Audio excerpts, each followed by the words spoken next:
You're listening to the Nightlight Radio Network. This is Dr. Zohara Hieronimus, co-host of 21st Century Radio.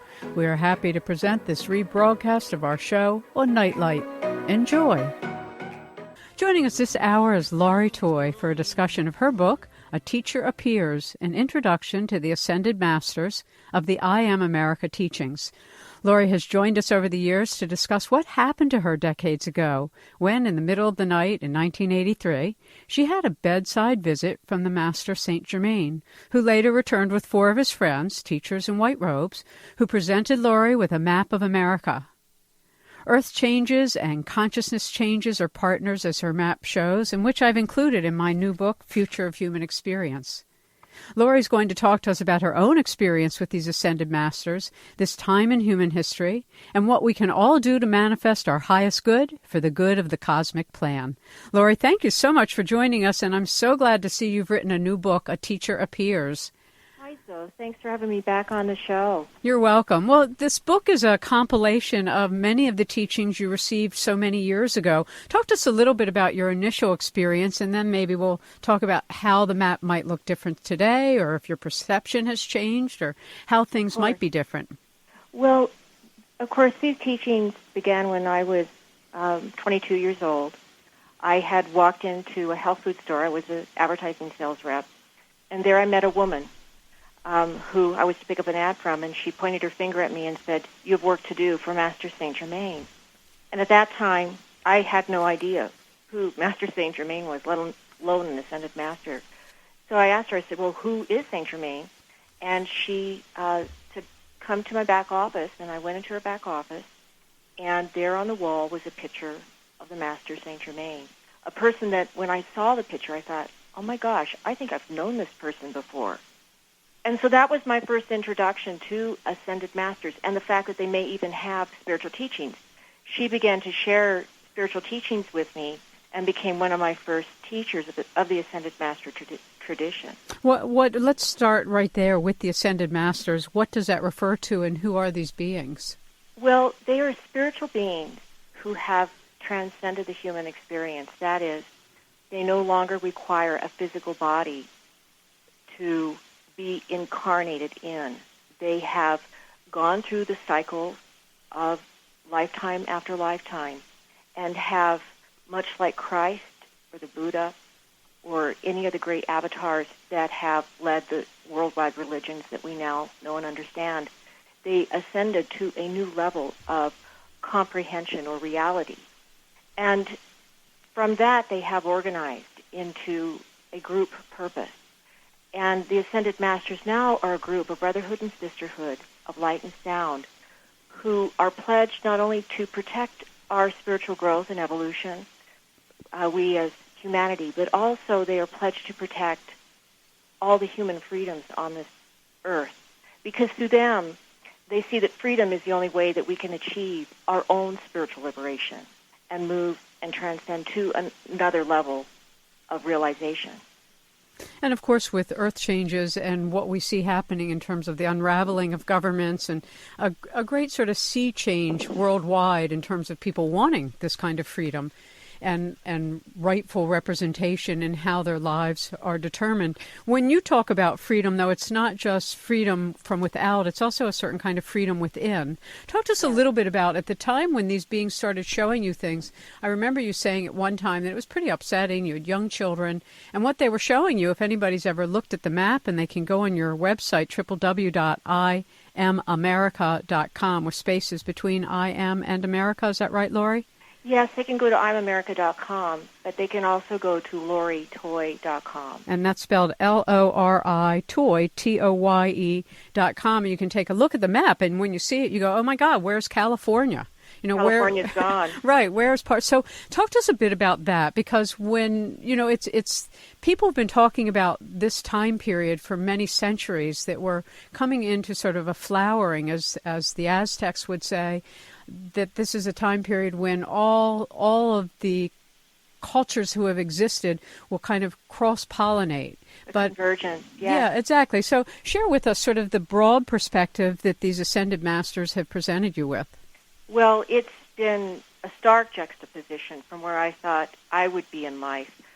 you have to remember my beginning journey. I was extremely conventional. I was a Missouri Synod Lutheran Church member. And I had been involved in advertising to some degree. I had done some projects on my own, but for the most part, everything that I had done was pretty conventional. I was a mother of 3 children. But when I began to read the Ascended Masters' biographies, I was just intrigued with their stories of love and courage and endurance. And within that, I was also intrigued with the idea that we could spiritually develop ourselves and transcend to a new level. This was all throughout the 80s, and of course during that time we had the World Day of Healing, which fortunately I found a group in this small town I lived in at the time in the Pacific Northwest that I could meet with, and we actually worked together as everyone did at that time as light workers. Also Jose Arguelles' Harmonic Convergence. I feel like these were 2 very remarkable key events that happened in the 80s that really swung open the door from metaphysical and new thought into the 90s. I published the map in 1988, and the I'm America map is a map of the Ascended Masters' prophecies of earth changes. It was based largely upon a dream that I had had in the early 80s, and later on I was able to enter into a trance meditative state and retrieve the information, and that was all compiled into what later became the I'm America map. But it was very difficult for me, so it was not an easy shift, if you will, in moving from a more conventional way of thinking into this new way of thinking. And just the fact even that I realized that I had this ability, because when I would go into meditation, there would always be master teachers there ready to give me instruction. And I didn't even realize at the time, in the late 80s, that I was a channel.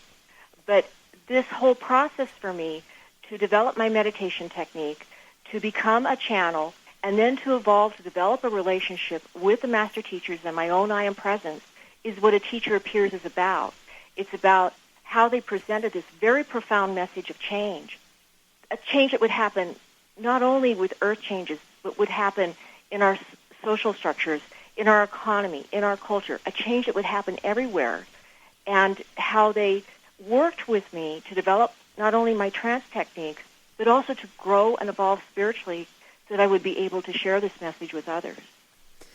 When anybody enters the path of self-refinement, which is ultimately what we're talking about, and all traditions planet-wide, for any serious seeker, discovers that they're all teaching the same thing, which is a kind of unity consciousness, that we might experience ourselves as separate and individual and unique with our own desires and needs.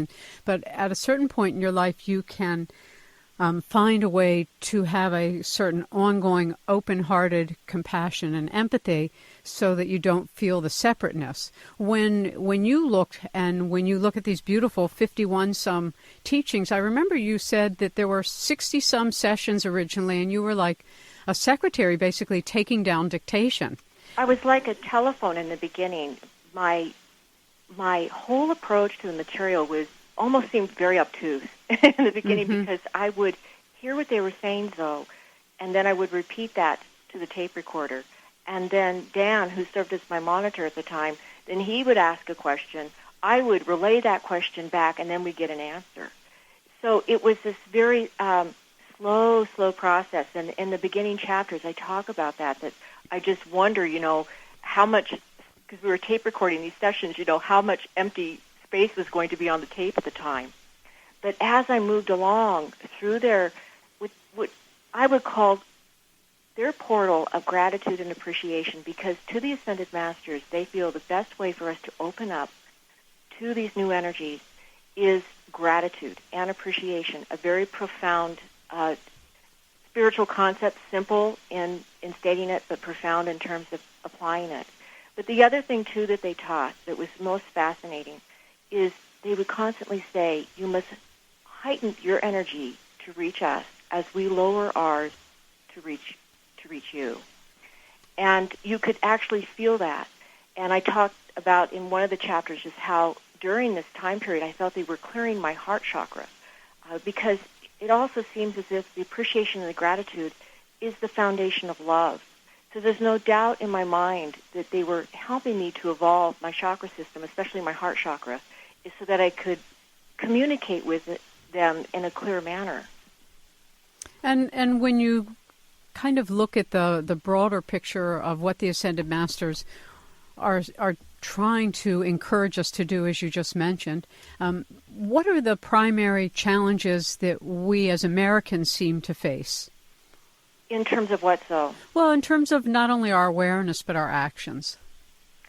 Well, there's a lot of issues that are facing us today in terms of the changes that are coming. Of course, one that I see that is very apparent is global warming and climate change. And I think that many of us are asleep at what is really happening. And I'm personally of the opinion that we are probably beyond tipping point on what is really facing us. And it's going to be huge. I do also think, so for us, we may not see the worst of these changes in our lifetime, but I do think that our children and their children will see them.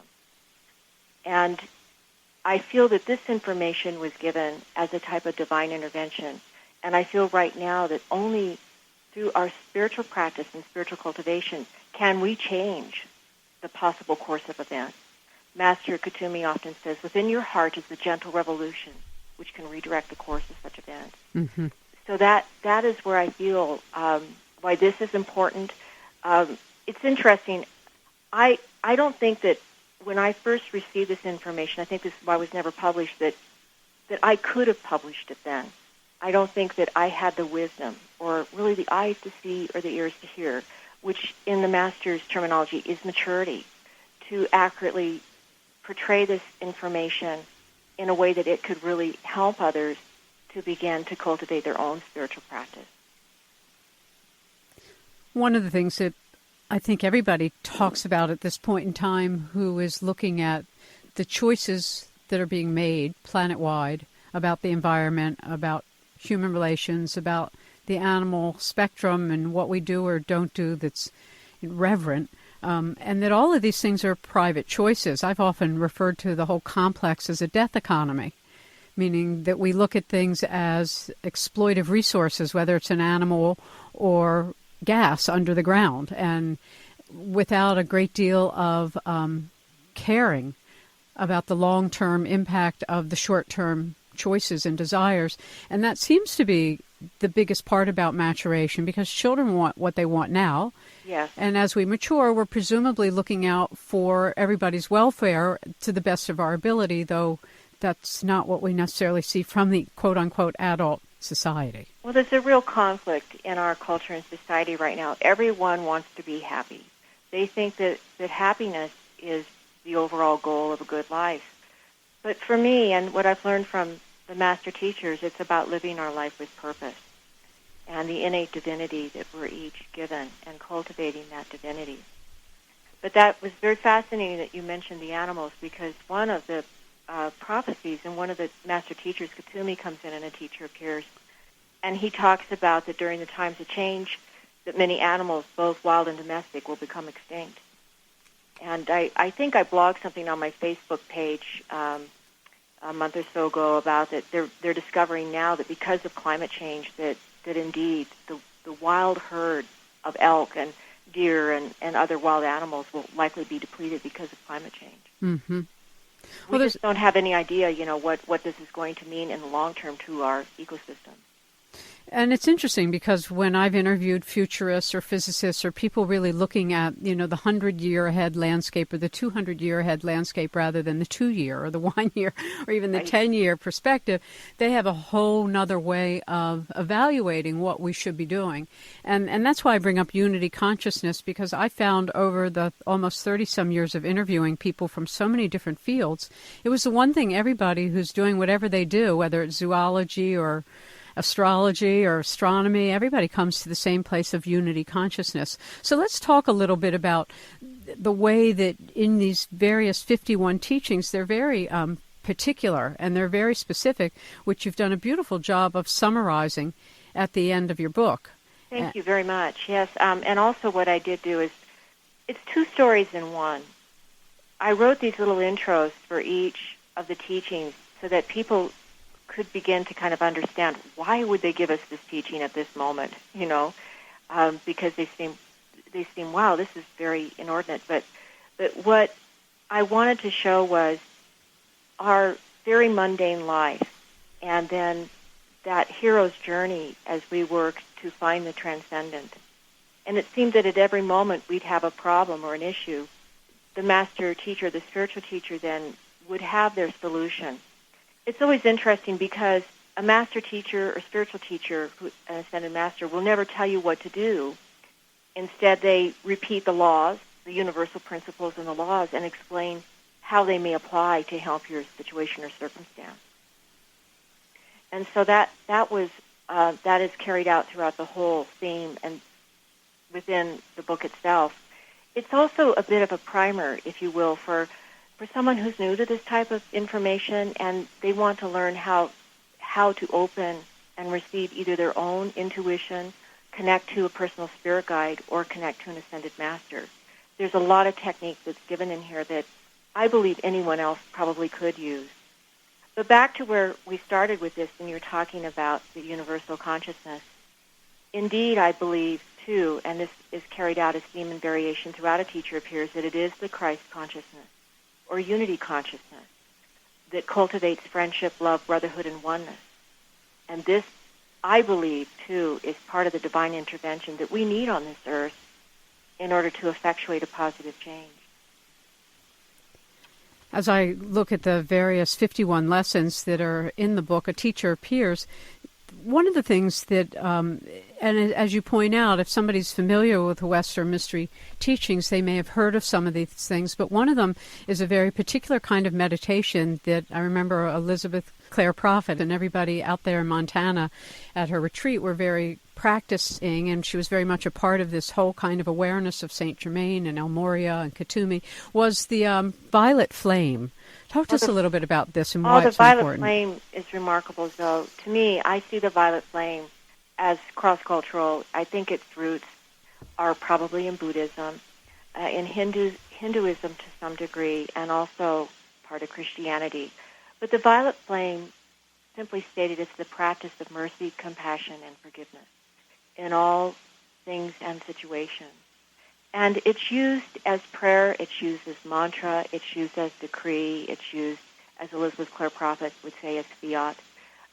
It's used in many manners of spoken word, visualization. And you invoke the violet flame, which is really seen as a visible, tangible violet light spectrum. And what it does is it induces a state of detachment. It's also used to help cleanse karmas of the past or karma that you might be encountering, such as obstacles or problems that are currently maybe keeping you from realizing, some goal that you're pursuing, or a difficulty in a relationship, or even difficulty with money, truly third-dimensional things. So the violet flame is very, very powerful. And that is also has, in the book, A Teacher Appears, there's many instructions about the violet flame. And what are the basic teachings, then, about human consciousness and our power to change things? Well, of course, consciousness is related to everything. Consciousness, it's also, interestingly enough, is also related to weather. Our human consciousness controls what the masters would call the elemental life force, the elemental kingdom, the nature spirits and the devas. And our consciousness actually affects their ability to create harmony or to create disharmony. That is, human consciousness has the ability to take a horrible, horrific storm such as Katrina and transmute it into a gentle rain. However, practically speaking, just because when we see those things, we wonder, well, what is the power of prayer? What is the power of spiritual practice? Mm-hmm. There's many, many techniques that we can use in order to actually intervene with our consciousness. One of the first lessons that they gave that I thought was really interesting is they talked about the spirit-to-human communication, which relies on the development and openness of our heart chakra. So it is still, as in many Native American teachings, and that we'll find also probably also in many of the Eastern traditions, it is our open heart, it's our gratitude and our appreciation for life that is the first essential attribute to cultivate. Because until we can recognize that the earth is one, that we are one with it, and that she is a sentient, a being unto herself, it's very difficult to translate any of this information of consciousness to her and to how that can change her. It's so interesting because in my book that took me probably 30 years of work, it's very similar in the sense of so many of us have worked so long at so many things, and it's kind of like now's the time to like let it out, put it all out there. I think so too. Mm-hmm. I think it's time for us to give this to future generations. Mm-hmm. That's how I feel about my new book, The Future of Human Experience, which you are profiled in. And when I think about all the decades of so many people from so many different disciplines talking about things like you just said, that we have the capacity to change weather systems for the good, not just to clear clouds for sporting events, but truly to avert disaster from loss of life, loss of land, etc. But there aren't a lot of humans, truthfully, not in the Western industrial society, that know this or believe it. It's the indigenous peoples worldwide, presumably the poor people of the earth, who still practice this at oneness with nature. So it's and unfortunately, as we get into global sea levels rising, I think it will be third world nations that will be the most threatened. Mm-hmm. I think you're not alone in that prediction. We'll be right back. If you've just joined us, our guest is Lori Toye. Her book, A Teacher Appears. You can go to www.iamamerica.com, and we'll be right back. Hello, this is Dr. Raymond Moody, and I am a psychiatrist and philosophy professor, and you are listening to 21st Century Radio with Dr. Zoe Hieronimus. Please listen to this program. I've been inspired by Zoe's work for many years. So I wanted to talk, Lori, a little bit about, for those who may have gone to your website, LoriToye.com or IamAmerica.com, and looked at your I Am America map, they'll notice that there are particular areas that are considered to be like golden cities or things that will survive well. Safe havens. Golden cities are areas that are protected during the time of change. Not only, as I understand it, somewhat physically protected from a lot of the geophysical changes that are prophesied to occur, but primarily they are protected for spiritual interaction. That is, they help us to rise in vibration. And there are certain points in golden cities, locations in golden cities, as anyone can go out and discover, and these are areas that they actually assist our own spiritual evolution and growth at this time. I can imagine a lot of people looking at the map, if they're not familiar with this, and thinking, well, I better leave wherever it is I am and go set up shop someplace else. Talk to us a little bit about that in terms of the intentionality of some communities actually knowing that they're part of preserving something for the future, and others who may be led there in the, in the 11th hour. Exactly, or as the master teachers would call the twilight hours. They allege that there'll be some that never will awaken, but there will be those who will awaken even in the twilight hours at the last minute. The golden cities really are something that you must have an inner call to go to. There's 5 of them in the United States. There's one in Arizona. There's one in Illinois, Indiana, another in Georgia, North Carolina, another in Montana and Idaho, and then the final one, the 5th one, is in Colorado. And each of them carry a certain type of energy. There's 51 of them total in the world. These are just the 5 United States ones. And what they are, they comprise a global type of grid that is designed to lift human consciousness at this time and to engender our spiritual growth and evolution. According to the spiritual teachers, they interact with Mother Earth and certain spiritual teachers and master teachers to help raise us not only in vibration, but to allow us to have interaction with the 4th and the 5th dimension. And that concept is really important because as we move and grow into the new times, the spiritual teachers always keep reminding us that we need to learn to see and hear the intangible physical forces. And they call this the eyes to see and the ears to hear. And this is a new set of laws of the unseen. And in A Teacher Appears, the master teachers claim that these are ruled by thermodynamics and interdimensional mathematics. That was a terminology they used back then. Today we call that quantum physics. Mm-hmm. And that's what's so beautiful about the quantum physicists who have made a study of consciousness relative to quantum phenomena is that they've really been able to show that the spiritual lineages have all been accurate in saying that you can get to a point where you're beyond time and space. And that doesn't mean you're no longer incarnate. It's just that you're not driven by the same incarnate desires.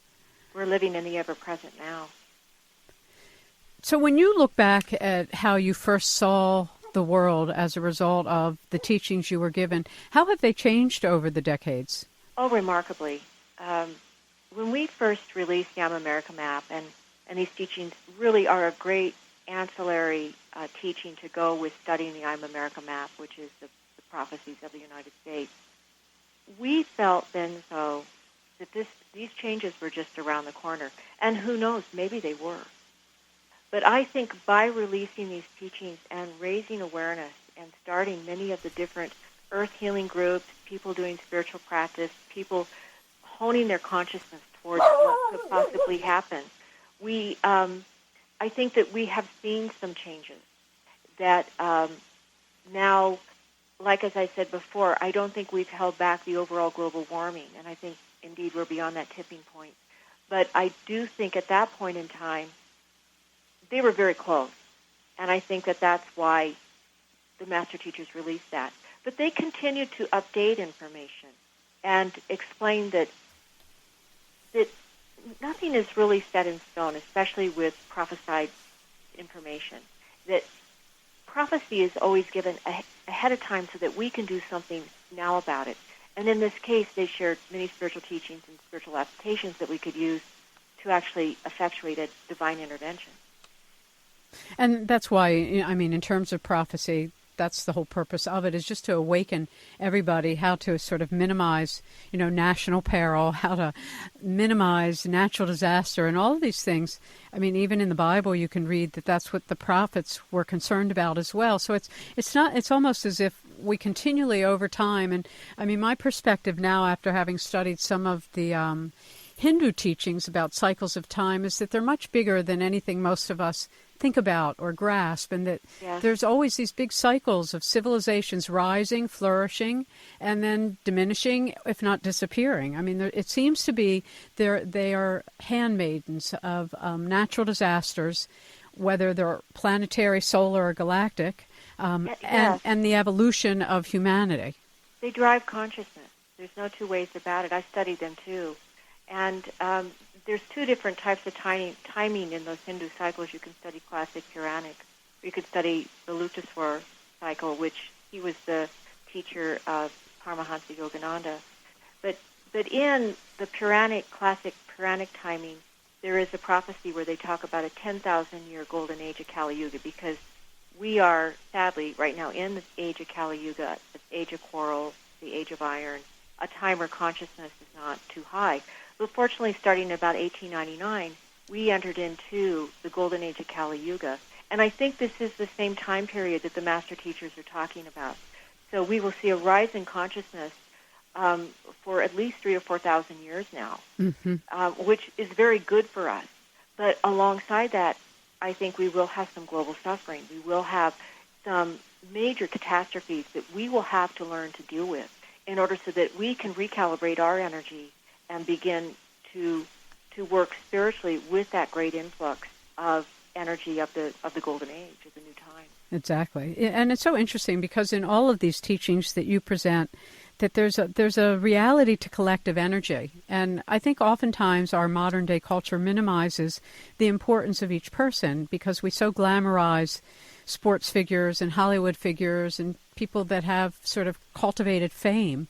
And there's been, I think, a great diminishment in sharing with society, each person, child and elder, that what each one of us thinks and does is literally affecting the entire world right now.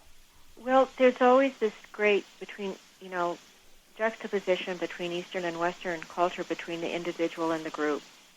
And I honestly have come to the conclusion we need both. Mm-hmm. We seem to overemphasize the individual in our culture, Western, but it is the group where we're moving into the one. Interestingly, individual as a word, its Latin root is individus, which means cannot be divided. So I feel that when we talk about individualization from a spiritual philosophic point of view, we're talking about the development of the individual to play an archetypal or a very important role within the group. And I honestly think that this is some of the teachings that the spiritual teachers are getting in all of the I'm America material, and especially they engender in A Teacher Appears. Mm-hmm. And one of the interesting things is the kind of technologies that they speak of, one of them being that there will be a weather crystal. I mean, it's not just words about how our states of consciousness will be different, but they already imparted through you and others around the world that these technologies already exist.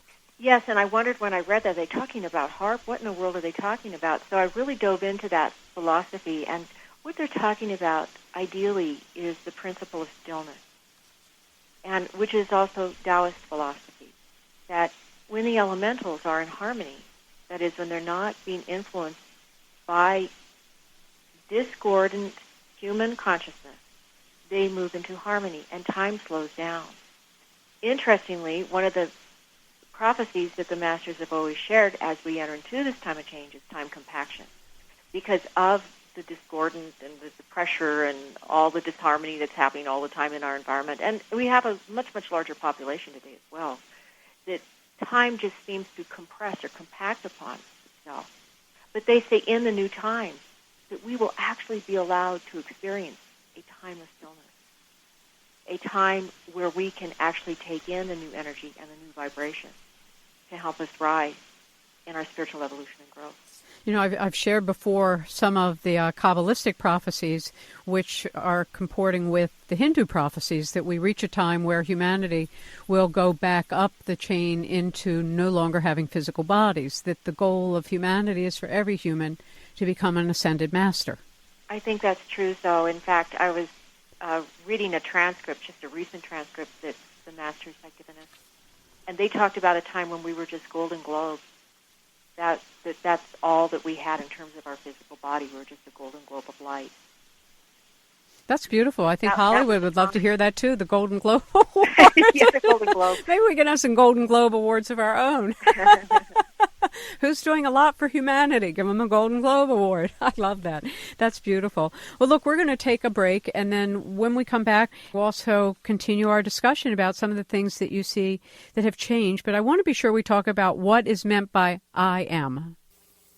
Hello, I'm James Olson, author of The Whole Brain Path to Peace. My website is thewholebrainpath.com. You're listening to 21st Century Radio with Dr. Zohara Hieronimus, and I just loved being on this show, and she is such a great interview. I know you're going to enjoy whatever you listen to. The Whole Brain Path to Peace, where he talks so clearly about the left hemisphere and the right hemisphere, the male and the female, the positive, the negative, the intuitive, the rational, and that we really can bring harmony to ourselves and the world by learning how to balance both sides of our brain. Laurie Toye's book, A Teacher Appears, an introduction to the Ascended Masters of the I Am America teachings. You can go to IamAmerica.com and download a recording of the entire book. Laurie, what's so special about that recording? Well, it's a very special theatrical production of A Teacher Appears. We decided to take just a different approach altogether to the material, and we hired 14 voice actors to come in and play the roles of the spiritual teachers. Oh, lovely. And it really, when you read something, you'll hear it in one way, but of course when you hear it, and especially when an interpretation is given to it, you really hear it differently. Mm-hmm. So it's really been a fun project, and we're really happy to offer it. So coming back to some of the particulars in the work that you've been doing your whole life. So I Am America, and the words I am, to everybody they think, well, that means I am, I exist, but it means something else in your parlance. Well, in these teachings, it means the individualized presence of God. And, of course, when you work with a teacher, spiritual teacher, or an ascended master, that's a temporary state, working with them. They are always leading you to integrate with the present so that you yourself become empowered and understand the universal principles and laws which actually will guide your evolution into the ascension process. And so as you work more and more with the I Am, you find that the I Am is the crux of all spiritual development and manifestation, that it is indeed involved in every aspect of co-creation, and the integration with the I Am is the initiation really into self-realization. You also write that the I am serves as protection or armor. I mean, some people would say when they pray to God or to some other deity that that's how they derive their sense of being protected. Well, the I am carries within it, in traditional teachings, a tube of white light that then floods the whole human aura. And from that comes our protection and our strength in order to proceed with our spiritual growth and development.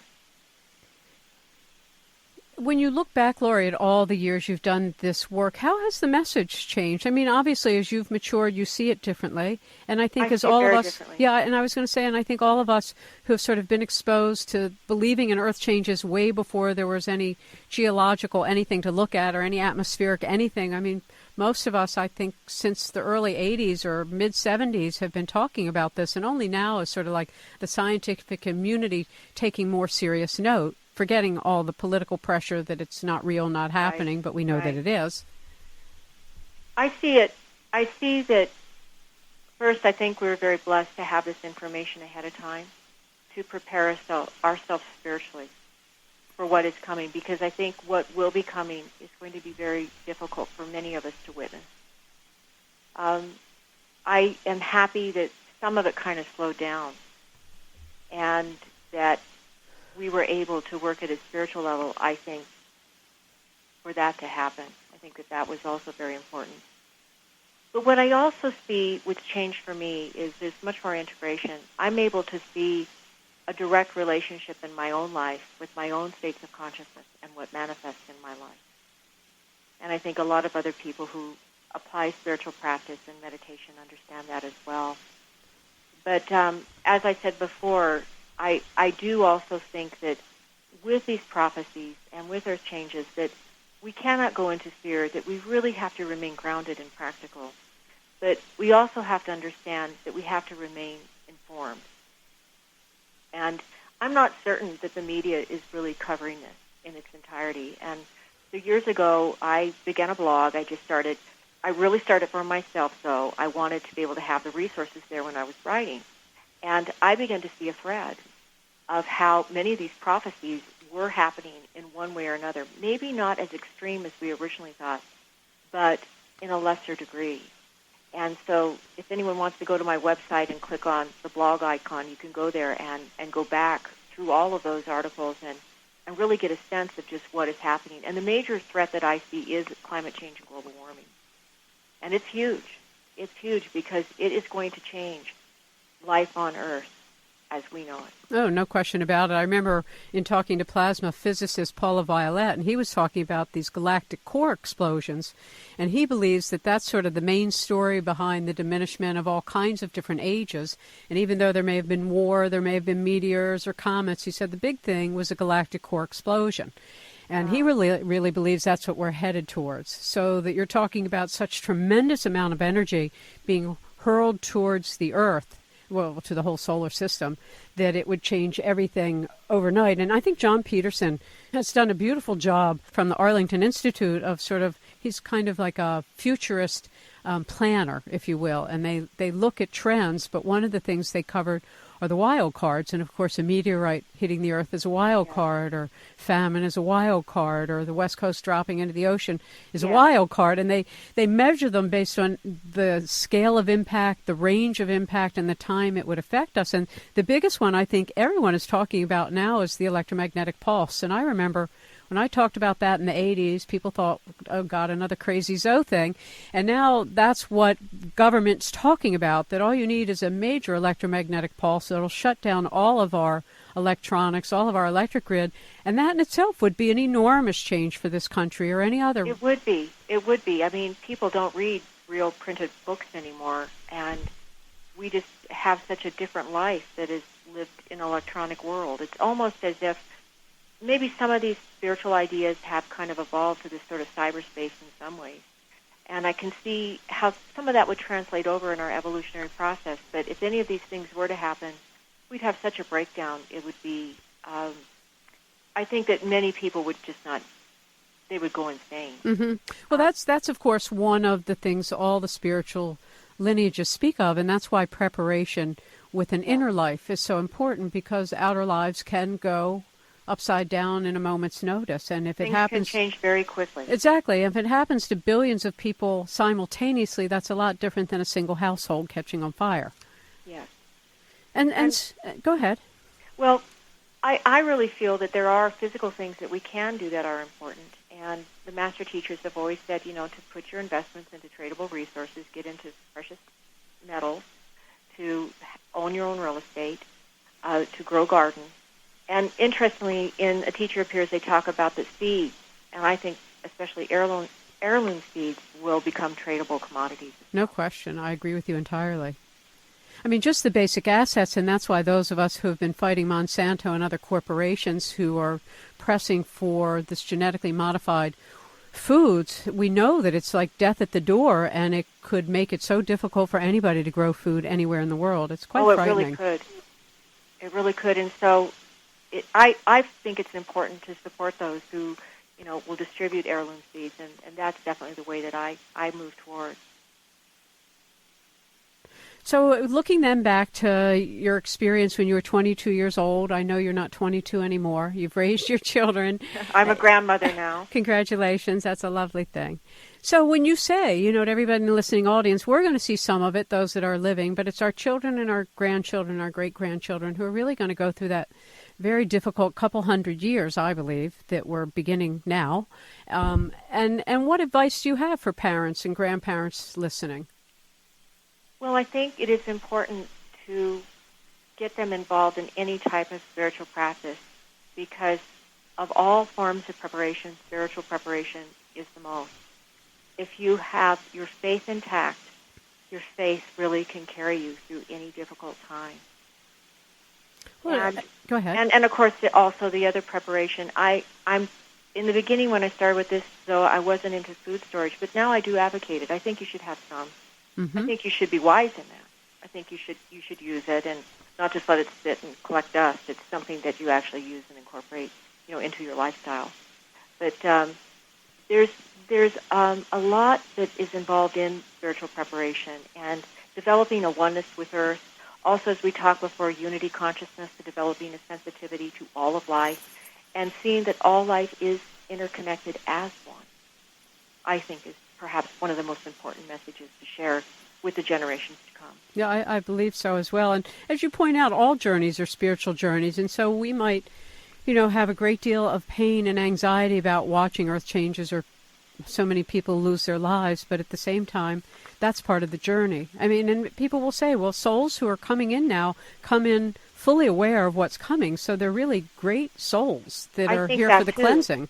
And I think that many of these great new souls are coming in to raise the vibration of Earth. I think they have a lot to offer. Mm-hmm.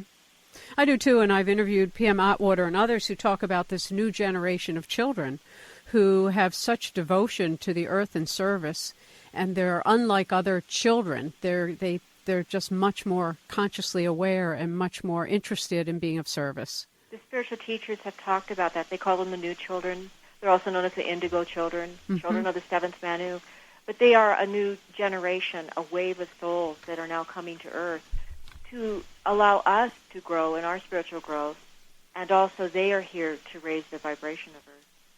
Well, amen to I am.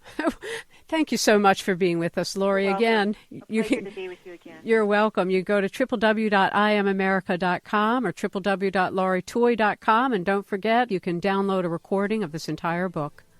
21st Century Radio is produced by Hieronimus and Company. Our executive producer and research assistant is Laura Kortner, and I'm Dr. Zohara Hieronimus. And remember, we do need more love in the world.